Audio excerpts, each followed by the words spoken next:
CKD burden మన ఇండియన్స్తో compare చేస్తే western పాపులేషన్లో ఎట్లా డిఫర్ అవుతుంది? Etiology, age of onset. Generally the presentation, age of presentation ఎలా ఉంటుందంటే 60-65 ఆ ఏజ్లో ఉంటుంది. Genetic predisposition versus environmental factors, life style modification, so ఇవన్నిటితో ఏది ఎక్కువ? 20% of dialysis patients may have a genetic component. Salt, gut health, microbiomes, ఇవన్నీ ఎట్లాంటి? ఒకప్పటి వరకు అట్లీస్ట్ మైక్రోబయోమ్ గురించి మనకి అంత పెద్ద అవగాహన లేదు. క్రానిక్ ఇన్ఫ్లమేషన్ అండ్ ఫైబ్రోసిస్ కిడ్నీని ఎట్లా డ్యామేజ్ చేస్తూ ఉంటాయి? ఇంతకుముందు వరకు మన ట్రీట్మెంట్స్ అన్నీ ఎలా ఉండేవి అంటే ఇన్ఫ్లమేషన్ని treat. No hype, no fear, just honest health conversations. Hi, this is Dr. Manasa Reddy. Today we have Dr. Seerapani Gopalani, nephrologist and transplant physician with us from Apollo Hospitals. Let's welcome him. Hello Andy. Hi. So ఇంతకుముందు ఎపిసోడ్లో వేరేవి చాలా బాగా explain చేశారు and ఆ podcast viewers are more ఇంట్రెస్టింగ్గా ఇంకే టాపిక్తో వస్తారని చూస్తున్నారు. So let's discuss about IGA nephropathy. So IgA nephropathy అంటే ఏంటిది? అండ్ దీన్ని చాలా మోస్ట్ కామన్ ప్రైమరీ గ్లోమర్యులైటిస్ వరల్డ్ వైడ్గా చూస్తూ ఉంటాం. అండ్ ఇది ప్రతి ఒక్క పేషెంట్లో ఒక్కొక్కలాగా డిఫర్ అయి చూపిస్తూ ఉంటుంది. ఎందుకు? ఫస్ట్ ఆఫ్ ఆల్ గ్లోమర్యులోనెఫ్రైటిస్ అంటే ఏంటి, దాని ఇన్సిడెన్స్ అంటే ఎంతమందిలో ఉంటుందనేది ఒక్కసారి ఆలోచిద్దాము. గ్లోమర్యులోనెఫ్రైటిస్ అంటే మనకి కిడ్నీలో 2 మెయిన్ యూనిట్స్ ఉంటాయి, ఫిల్టరింగ్ యూనిట్స్. ఓకే, ఫిల్టరింగ్ యూనిట్ని గ్లోమర్యులస్ అంటారు.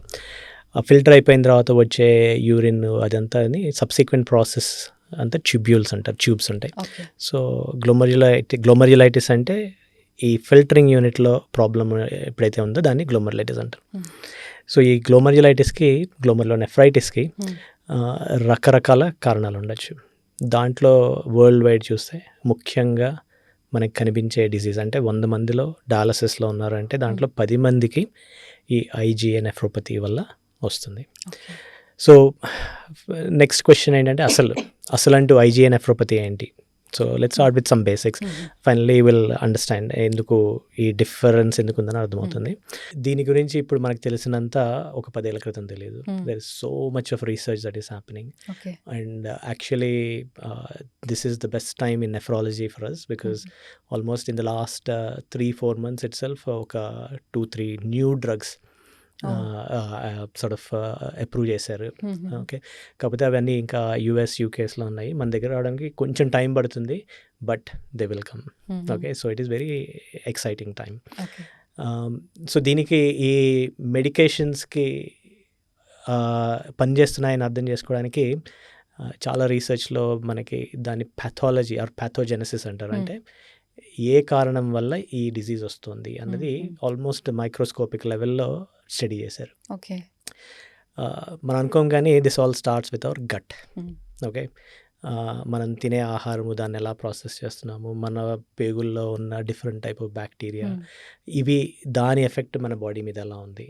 సో ఒకప్పుడు ఇది ప్రైమరీగా కిడ్నీ ప్రాబ్లం అనుకునేవాళ్ళం, but now we know it is not. ఇది ఏంటంటే it is a unfortunate bystander in the cross fire. ఇద్దరు ఫైట్ చేసుకుంటుంటే మధ్యలో దెబ్బతినేది ఏంటంటే కిడ్నీ. ఓకే, సో ఈ బ్యాక్టీరియా ఏవైతే ఉన్నాయో కొంతమంది జెనెటిక్ ప్రిడిస్పోజిషన్ అంటాం, అంటే వాళ్ళకి జన్యుపరంగా కొన్ని రకాల చేంజెస్, అంటే బాడీ ఈ బ్యాక్టీరియాతో ఎలా ఇంటరాక్ట్ అవుతుంది ఒక్కొక్కళ్ళలో ఒక్కొక్కలా ఉంటుంది. ఎవరికైతే ఈ జన్యుపరంగా కొన్ని చేంజెస్ ఉంటాయో, మైనర్ చేంజెస్, ఆ ఇంటరాక్షన్ కొంచెం వేరేలాగా ఉంటుంది. సో అటువంటి వారు ఈ డిజీజ్కి అన్ఫార్చునేట్లీ లోన్ అవుతుంటారు. సో ఈ ప్రాసెస్ అంటే let's think of a battle field. Battle field ఎక్కడ అంటే మనకి చిన్న పేగుల్లో ఐలియం అంటారు. ఈ ఐలియం ఏంటి అంటే మన బాడీలోకి ఎటువంటి బ్యాక్టీరియా ఎంటర్ అవ్వకుండా ఉండాలి అని చెప్పి ఆల్వేస్ కాన్స్టెంట్లీ వర్క్ చేస్తుంటుంది. ఈ ఇమ్యూన్ సెల్స్ ఉంటాయి దాంట్లో, తెల్ల రక్త కణాల్లో కూడా రకరకాల సబ్సెట్స్ ఉన్నాయి. ఇవి ఈ చిన్న ప్రేగుల్లో లైనప్ అయి ఉంటాయి అన్నమాట. సో ఇప్పుడు కాన్స్టెంట్గా అవి కొన్ని ప్రోటీన్స్ రిలీజ్ చేస్తుంటాయి. ఈ ప్రోటీన్స్నే యాంటీబాడీస్ అంటారు. ఈ యాంటీబాడీస్ పర్పస్ ఏంటి అంటే గట్లో ఉన్న బ్యాక్టీరియాని బైండ్ చేసి అవి మన బాడీలోకి రాకుండా బయటికి పంపించడానికి హెల్ప్ చేస్తాయి. సో ఈ టైప్ ఆఫ్ పర్టికులర్ ప్రోటీన్ని ఐజీఏ అంటారు. దాని నుంచి ఐజీఏ నెఫ్రోపతి పేరు వచ్చింది. కానీ ఇది నార్మల్ ఐజీఏ కాదు, దీన్నే గెలాక్టోజ్ డెఫిషియెంట్ ఐజీఏ అంటారు. గెలాక్టోజ్ డెఫిషియెంట్ అంటే ఆ ప్రోటీన్లో ఉండాల్సిన కొన్ని గ్లూకోజ్ మాలిక్యూల్స్ మిస్ అవుతుంటాయి అనమాట. ఓకే, దానికి కూడా స్పెసిఫిక్ రీజన్ ఉంది. ఎవల్యూషనరీ ఏంటంటే ఆ ప్రోటీన్ తక్కువ ఉన్నప్పుడు they work better in the gut, అందుకనే అలా డిజైన్ అయింది.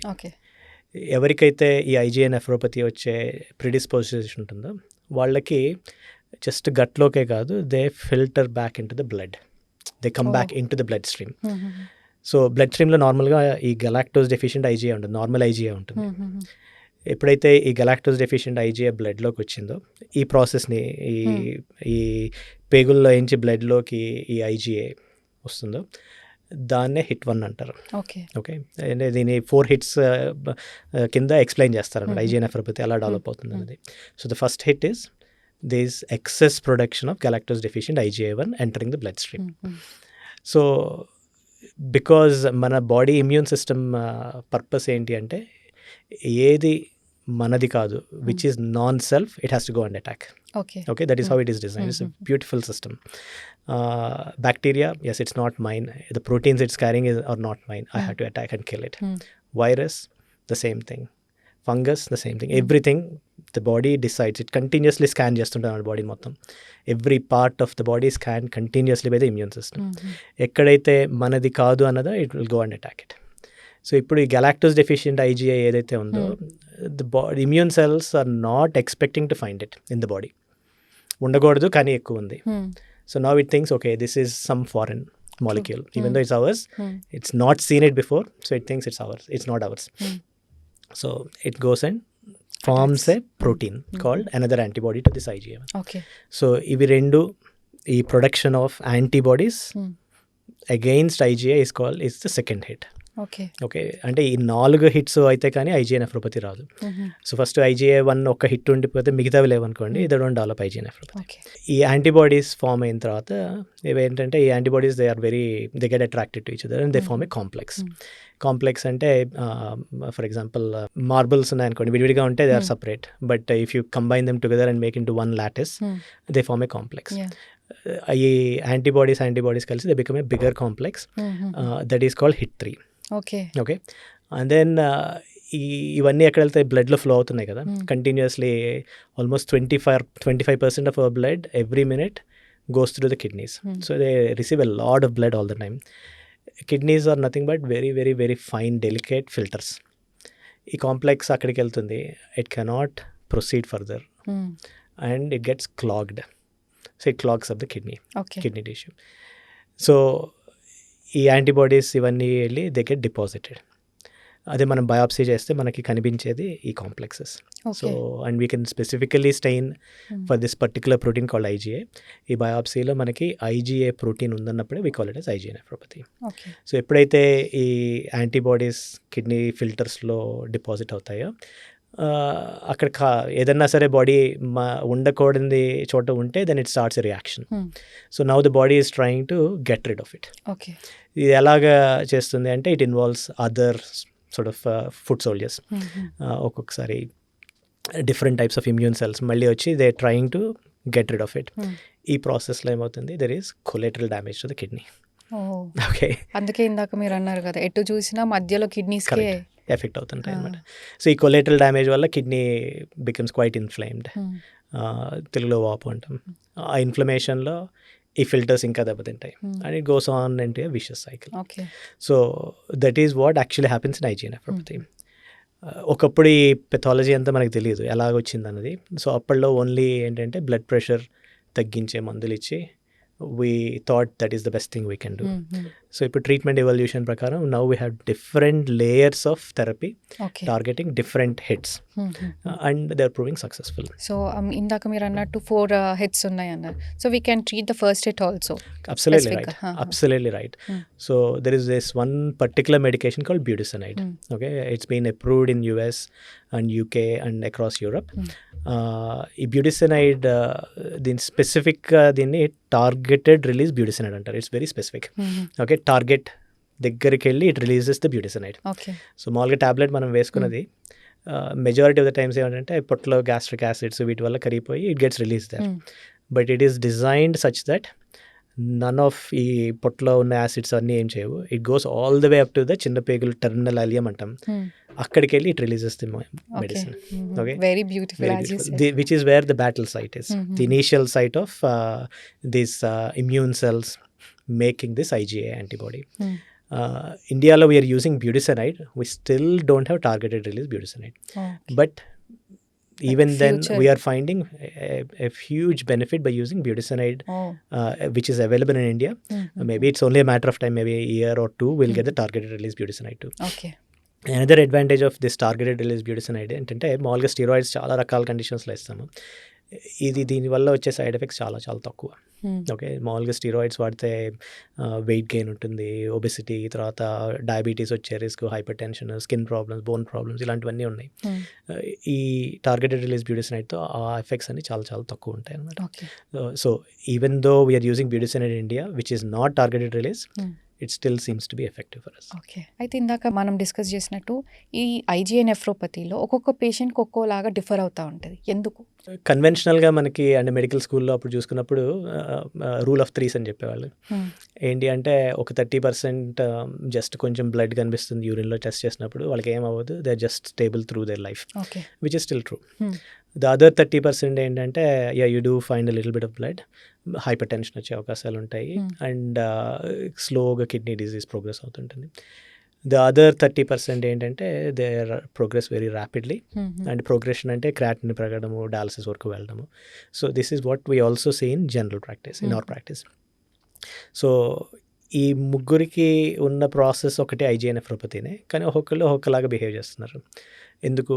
ఇక్కడ మల్టిపుల్ రీజన్స్ ఉన్నాయి. ఒకటి definitely genetics do play role. మనకి ఈ పర్టికులర్ కొన్ని డిజీజెస్ ఉన్నాయి, పాలిసిస్టిక్ కిడ్నీ డిజీజ్ అనుకోండి, మనకి తెలుసు ఈ పర్టికులర్ జీన్ వల్ల ఈ ప్రాబ్లం వచ్చిందని. అలాగే IgA nephropathy even though genetics are involve, ఈ పర్టికులర్ జీన్ వల్ల వచ్చిందని చెప్పలేము. ఇది ఇట్స్ పాలిజీనిక్ అంటారు, అంటే multiple types of genes and different layers అనమాట. వాటిలో ఎక్కడో ప్రాబ్లం ఉండడం వల్ల వచ్చేది.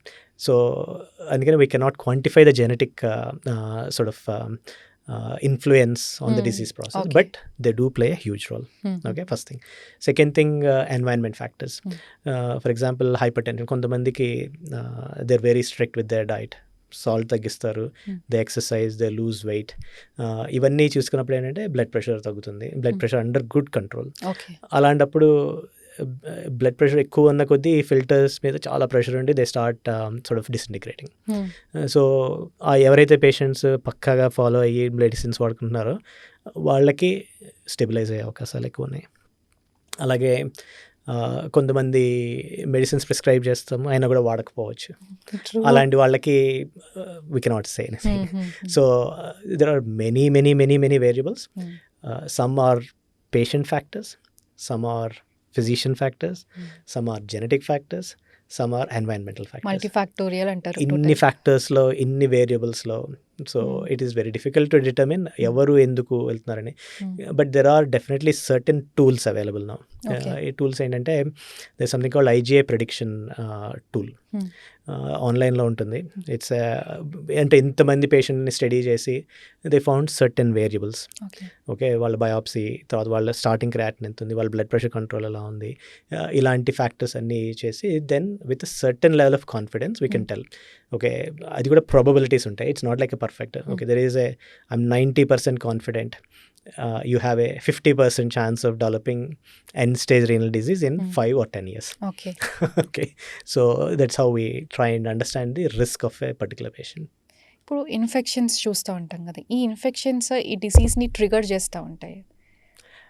Absolutely correct. ఇందాక మనం అనుకున్నాం కదా గట్ అని.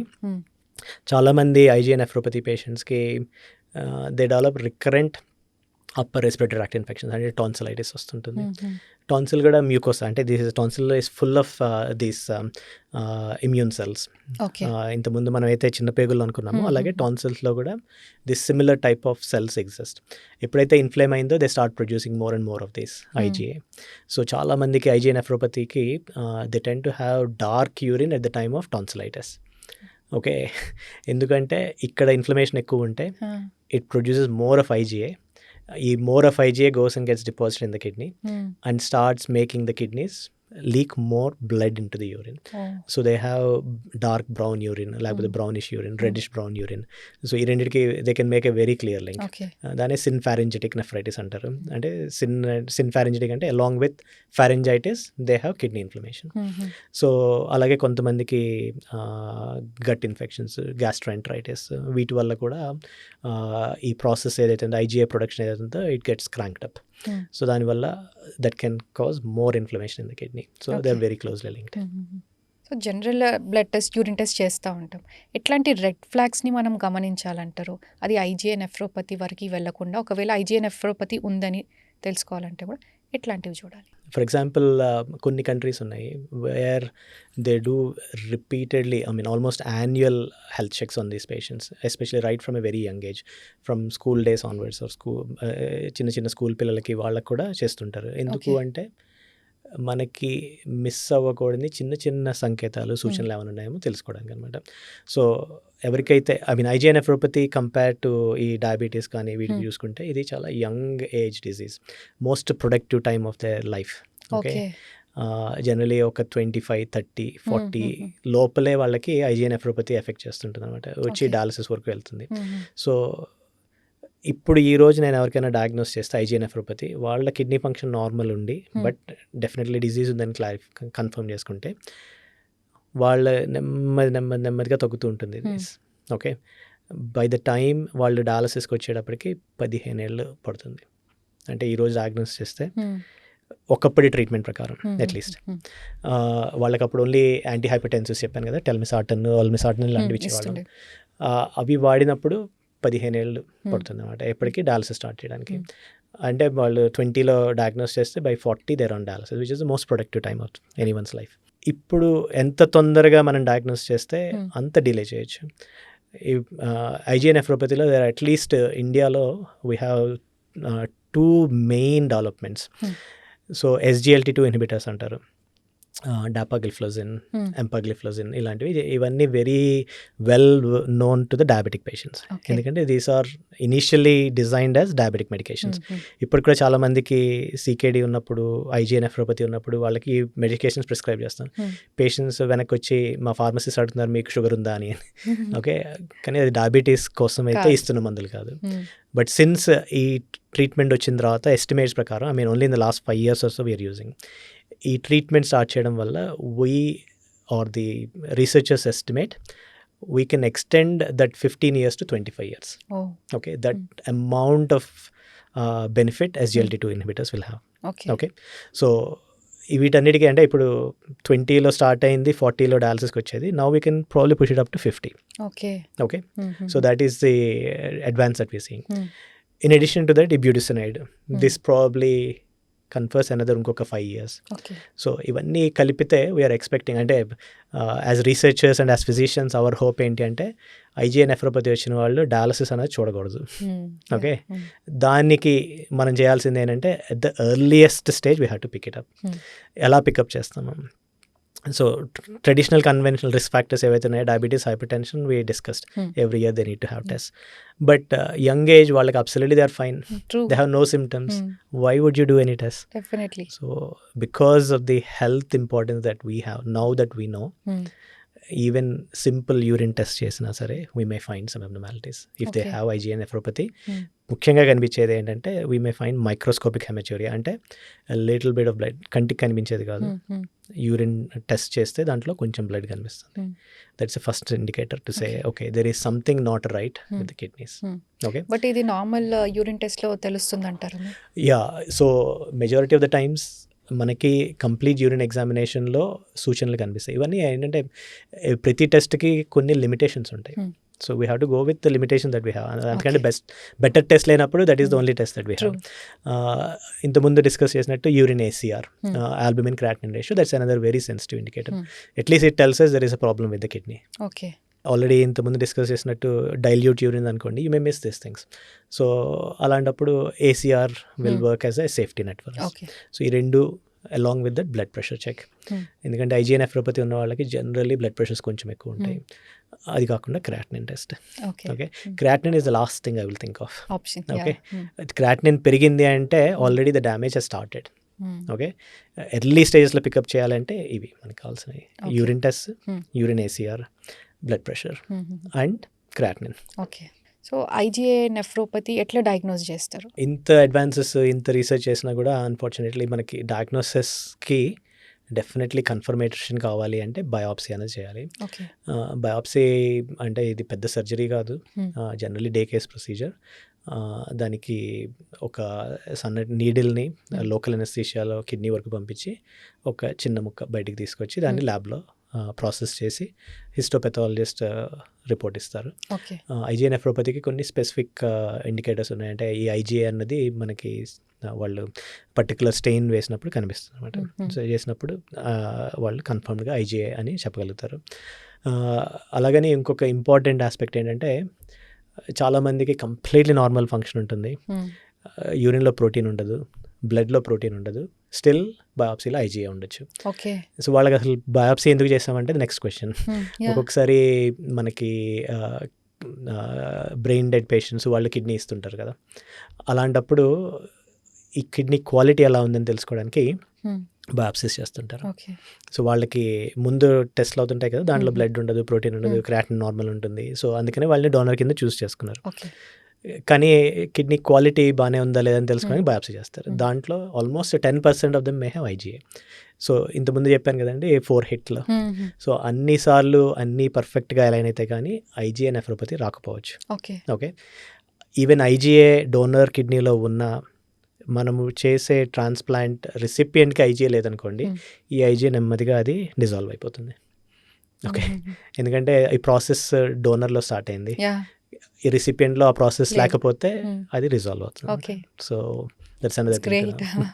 సో ఐజీఏ నెఫ్రోపతిని ఎట్లా క్యూర్ చేయొచ్చు అండ్ దాన్ని ఒక్కసారి వచ్చిందని తెలిస్తే దాన్ని స్లో డౌన్ చేయడానికి మనకేమైనా ఛాన్సెస్ ఉందంట? చాలా డిజీజెస్ లాగా మనకి అన్నిటికీ క్యూర్ అయితే ఉండకపోవచ్చు. ఫర్ ఎగ్జాంపుల్ మనం చూస్తున్నాం డయాబెటీస్, జీవితాంతం మందులు వాడతారు చాలామంది. అంటే may not be entirely true, but maintain చేయడానికి మెడిసిన్స్ అయితే అవసరం. అలాగే hypertension, hypothyroidism, thyroid problems. So మనం మందులు వేసుకున్నంత వరకు మేనేజ్ చేస్తాం, ఆపేస్తే మళ్ళీ దే కమ్ బ్యాక్. అలాగే ఐజీఏ నెఫ్రోపతి కూడా ఇప్పుడు ఉన్న సిచ్యువేషన్లో క్యూర్ అయితే లేదు. Okay, that's very clear. దాన్ని మేనేజ్ చేసే పద్ధతులలో మనకి ఆల్మోస్ట్ రివల్యూషన్ ఉంది. ఓకే, ఒకప్పుడు ఏదైతే wait and watch, let the kidney, let the nature take its course అన్నట్టు ఉండేదో, ఇప్పుడు we want to make sure no patient hopefully will ever reach stage of dialysis. ఇది మేబీ కొంచెం అతిశయోక్తేమో, okay, maybe it's over exaggeration, but the pace with which the research is progressing gives me a lot of hope. Okay, so essentially దీనికి multiple layers of therapy ఉంటుంది. First thing ఏంటి అంటే life style. ఇంతకుముందు మనం discuss చేసినప్పుడు genetics ఒక role అయితే environment factors significantly other role play చేస్తుంది. ఎన్వైరన్మెంట్ ఫ్యాక్టర్స్ ఏంటంటే హైపర్ టెన్షన్ కంట్రోల్లో ఉంచుకోవడానికి సాల్ట్ తగ్గించాలి, డయాబెటీస్ రాకుండా ఉండాల్సిన చర్యలు తీసుకోవాలి, వెయిట్ ఉంటే తగ్గాలి, exercise very important to maintain your weight and blood pressure and not develop diabetes. అలాగే smoking another huge risk factor. ఇవి కాకుండా excess protein consumption that's another risk factor. Protein అంటే జనరల్గా ఏమనుకుంటారు అంటే హెల్దీ అనేసి, అది ఎంతవరకు ఎంత క్వాంటిటీలో తీసుకోవాలి, ఎవరికి ఎంతవరకు అవసరం అనేది నో పర్టికులర్ రెగ్యులేషన్. వీళ్ళు ఏం ఫాలో అవ్వరు. ఒక సెలబ్రిటీ యూజ్ చేస్తున్నారు, వాడుతున్నారు అంటే వాళ్ళు వాళ్ళ కోసం స్పెసిఫిక్గా డిజైన్ చేసుకున్నది. అవును అవును. సో ఐడియల్గా అంటే హెల్తీ డైట్లో typically we see 1 gram per kilo, 1 to 1.2 grams per kilo per day. ఒక 60 kilo పర్సన్ ఉంటే they can take up to 60 to 70 kilos. ఎవరైతే heavy sort of exercises, gym going వీళ్ళు ఉంటారో they need a little bit more excess protein. ఎందుకంటే protein లేకపోతే recover అవ్వదు, muscles don't recover. వాళ్ళకి they can go up to 1.5 grams per kilo. And personally I don't think anything more than 2 grams per kilo is advisable at all. If you are going to gym, exercise ఎక్కువ చేస్తున్నారంటే maybe 1.5 grams per kilo. And ఎవరికైతే protein leak ఎక్కువ ఉందో Hmm. Then we ask them to take slightly less amount of protein, slightly less, ఎందుకంటే చాలామంది they completely go off protein which is not good either. Okay. కంప్లీట్గా protein నుంచి వచ్చేస్తే then it causes వాళ్ళకి malnutrition, muscle loss ఇవన్నీ ఉంటాయి. So we typically recommend something like 0.8 to 1 gram per kilo Okay. per day. IgA nephropathy ఎలా address చేయొచ్చు అనేది, so one thing is the environment factors or patient factors. So వాళ్ళు చేయాల్సినవన్నీ చేసుకోవడం. The second thing is maintaining the blood pressure. So targets ఉంటాయి మామూలుగా. Blood pressure చాలామంది నా ఏజ్కి ఇది సరిపోయింది 140 150 అనుకుంటారు. బట్ ఎవరికైతే ఈ ప్రాబ్లమ్స్ ఉన్నాయో, సీకేడీ ఉందో, there are very clear targets. Almost like 120/80 is what we want. Okay, blood pressure ఏంటంటే ఇట్స్ ఎక్కువ ప్రెషర్ ఉన్న కొద్దీ ఈ delicate filters they get more damaged. So అందుకనే ఈ ఫిల్టర్స్ లోపల ప్రెషర్ తగ్గించడానికి కావాల్సిన అన్ని రకాల మందులు వాడాలి. Okay. దాంట్లో ముఖ్యంగా something called ACE inhibitors or A2 receptor blockers. ఇవి చాలా కాలం నుంచి వాడుతూనే ఉన్నాము, ఆల్మోస్ట్ 20-30 years నుంచి. And they do help Okay. In delaying the progression. ఎప్పుడైతే ఈ ఫిల్టర్స్లో ప్రెషర్ తగ్గుతుందో the amount of protein leak అనేది తగ్గుతుంది. ప్రోటీన్ లీక్ అయితే ఏమవుతుందనే పెద్ద question. Okay, what's the problem? Protein leak అయితే ఏంటి ప్రాబ్లమ్? ఈ ప్రోటీన్ అనేది ఈజ్ ఎక్స్ట్రీమ్లీ, ఇంతకుముందు అనుకున్నాం కదా, ఫిల్టర్స్, దాని వెనకాల ట్యూబ్స్. ఈ బాడీ యూరిన్లో ఎక్కితే అస్సలు ప్రోటీన్ వెళ్ళకూడదు. కొంచెం ప్రోటీన్ వచ్చింది, ఈ ట్యూబ్స్ రీఅబ్జార్బ్ చేసేస్తాయి అనమాట. ఎప్పుడైతే అది రీఅబ్జార్ప్షన్ కంటే ఎక్కువగా ప్రోటీన్ పోతుందో then it becomes toxic. Okay. ఈ అబ్జార్బ్ అయింది ఆ ట్యూబ్యూల్స్ని, it starts killing it. That is the reason why we're worried about protein leak. ఎప్పుడైతే ప్రోటీన్ లీక్ తగ్గుతుందో we're reducing the inflammation associated with this. So అందుకనే protein consumption you have to be little careful here. Okay. తర్వాత then the most exciting thing is what are the newer therapies that have come into foreplay, into the current status here. ఒకటి ఏంటంటే along with A2 receptor blockers and ACE inhibitors, SGLT2 inhibitors అన్నవి new class of drugs that we started using. ఇంతకుముందు discuss చేశాను. దీని ముఖ్యంగా dapagliflozin and empagliflozin. These are the two drugs that we're using. అవి they have huge benefits in ఒకటి ఈ ఫిల్టర్స్లో ఉన్న ప్రెషర్ని తగ్గిస్తుంది. అదే కాకుండా ఫైబ్రోసిస్ ఏదైతే మనకి కిడ్నీలో స్కార్ టిష్యూని ఫామ్ చేస్తుందో దాన్ని కూడా తగ్గిస్తుంది. అండ్ ఎస్టిమేట్స్ ఇంతకుముందు అనుకున్నట్టు 10 years ఎక్స్టెండ్ చేసే ఛాన్సెస్ ఉన్నాయి. సో ప్రతి ఒక్కళ్ళు IgA nephropathy ఉన్నవాళ్ళు ప్రతి ఒక్కళ్ళు ఈ SGLT2 inhibitors మీద ఉండాలి. Okay. That is one new development which in the last 5 years we've been using. So is it lifelong again? Possibly lifelong, yes. Okay, ఈ ప్రాసెస్ జెనెటిక్ ప్రాసెస్ అనుకున్నాము, ఈ హిట్ అనుకున్నాము, ఇవన్నీ దీన్ని మనం పూర్తిగా ఆపేసే పద్ధతి అయితే ఏమీ లేదు. Who knows? It may change. Okay. Yeah. The second medication is the targeted release budesonide that we discussed, where selectively ఈ చిన్న పేగుల్లో వెళ్ళి రిలీజ్ చేసి stops the process at the start. Okay, starting దగ్గర అది ఆపేస్తుంది అనమాట. So that is another huge development that we seen. And ఇవి కాకుండా in the last 2 years there are at least 3 new drugs that have been licensed. Okay, and అవి ఇంకా ఇండియాకి రాలేదు. But first thing ఏంటంటే స్పార్సాంటన్ అని, ఫిల్స్పరీ అంటారు. ఇది కూడా మనకి ఫిల్టర్స్లో ఉన్న ప్రెషర్ని తగ్గించడానికి హెల్ప్ చేస్తుంది.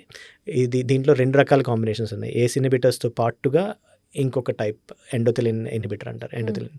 సో ఇది వాడితే ఏస్ ఇన్హిబిటర్స్ కానీ A2 రిసెప్టర్ బ్లాకర్స్ కానీ వాడక్కర్లేదు. So that has shown to be of huge benefit.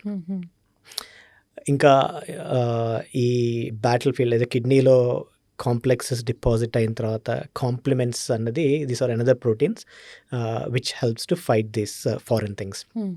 Complement deposition ఉంటుందని మనకి రీసెర్చ్లో తెలిసింది. ఈ కాంప్లిమెంట్స్ని బ్లాక్ చేయడానికి ఒక particular type of medication has been approved. It is called ఎప్టాకోపాన్.